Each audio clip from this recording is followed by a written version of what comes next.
Amis de langue française, je vous salue dans le beau nom de Jésus-Christ. Alors, comme nous sommes dans cette période de Noël, je partagerai avec vous ce que Jacques écrit dans sa lettre, dans le Nouveau Testament, et voici ce qu'il met. Soumettez-vous donc à Dieu, résistez au diable, et il fuira loin de vous. Et puis l'apôtre Paul, aux Éphésiens, il leur écrit, revêtez-vous de toutes les armes de Dieu, afin de pouvoir tenir ferme contre les ruses du diable. Vous allez me dire, ça n'a rien à voir avec Noël. Mais dans un sens, si, parce que Jésus-Christ est venu dans ce monde pour nous protéger.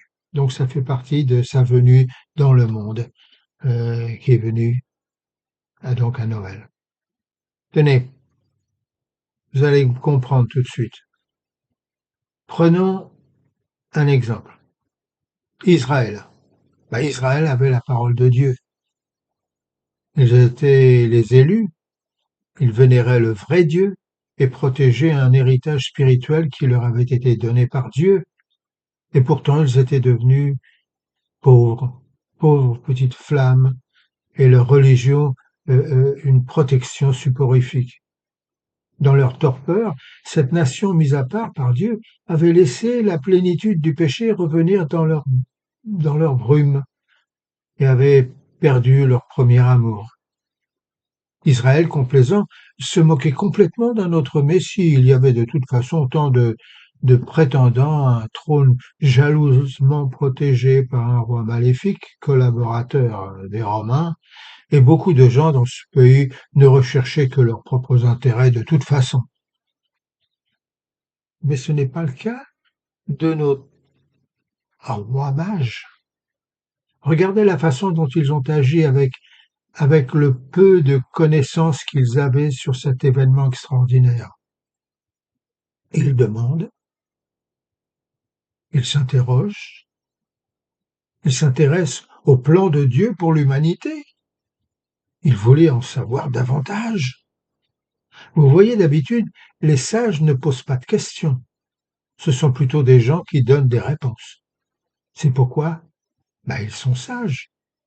Mais ces sages-là, qui cherchaient à trouver le Messie, étaient également humbles, car ils étaient prêts à avouer une forme d'ignorance dans la question qu'ils posèrent au roi Hérode. Où est celui qui est né roi des Juifs? Imaginez simplement le cortège entrant à Jérusalem, des sages habillés pour la circonstance avec des costumes faits de tissus fins, décorés d'or, assis sur des chameaux, parlant mal la langue hébraïque, enveloppés dans un nuage de poussière, portant des cadeaux pour un roi inconnu. Il y avait un arabe avec de l'encens du Yémen, un homme de couleur portant de la myrrhe de Somalie, un asiatique qui apporte de l'or. De l'or. Mais enfin, que veulent ces étrangers? Vous pouvez imaginer le genre de moqueries qui accompagnèrent ces hommes à l'entrée de la capitale. Et pourtant, ignorant les moqueries, les rires, les insultes, dans leur ardent désir de trouver l'enfant roi, ils n'ont pas eu peur d'affronter avec courage et détermination les moqueries de la foule. Et c'est là, mes amis, une bonne leçon pour chacun d'entre nous. Nous pouvons découvrir dans la Bible la naissance de Christ, la lire dans les journaux, la regarder à la télévision, ou l'entendre raconter par notre voisin, et cependant ne faire absolument rien concernant le fait que le Seigneur, juste après sa naissance, est né pauvrement dans une maison à côté de la nôtre. Vous savez, les anges venaient de territoires lointains. Ils ont lu les Écritures qui n'étaient pas les leurs. Ils ont exploré une foi qu'ils ne partageaient pas. Probablement pas. des sages qui ont considéré un Dieu en qui ils ne croyaient probablement pas non plus, qui ont calculé, recalculé les résultats astronomiques d'une probabilité inconnue. Faut le faire, hein, et sonder les oracles des livres anciens, sans avoir la certitude de ce qu'ils pensaient et espéraient découvrir. Ces sages, mes amis, se sont levés et sont partis pour trouver l'enfant roi. Ils élaborèrent un plan pour leur voyage. Ils ont convoqué leurs serviteurs, préparé les chameaux et les valises, emballé leurs cadeaux, rassemblé suffisamment de nourriture et de boissons. Ils ont laissé quelques recommandations pour la sécurité de leur recherche, de leur richesse, pardon. Ils ont embrassé leurs femmes et leurs enfants et ils sont allés à Jérusalem en risquant leur vie, juste pour voir et adorer l'enfant roi. Et pour conclure, examinons leur motivation à ces sages. On voit qu'ils n'avaient pas peur de témoigner la raison de leur venue en Israël, raison pour laquelle ils voulaient voir l'enfant. Et ils expliquèrent même comment ils en sont arrivés à la conclusion de leur recherche. Leur motivation était audacieuse, leur désir était incontestable, leur détermination audacieuse, leur résolution était intrépide, mais coûte que coûte, ils voulaient trouver l'enfant pour l'adorer. Donc ma question ce matin, elle est simple. Quelle est la motivation de votre venue dans son Église aujourd'hui?